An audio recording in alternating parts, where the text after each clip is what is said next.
Да, чуть-чуть терпишь. Вокруг раны еще можно? На раны Да. Терпишь, да?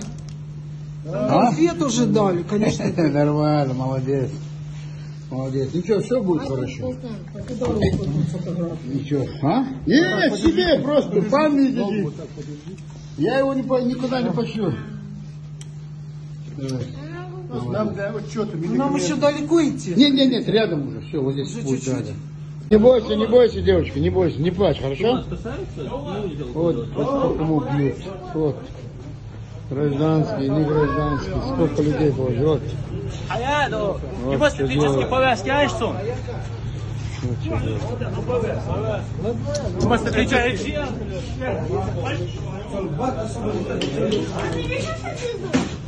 Да, сейчас в больницу отвезут. Куда хочешь? Житель Мариуполя, которого обстреляли эти фашисты.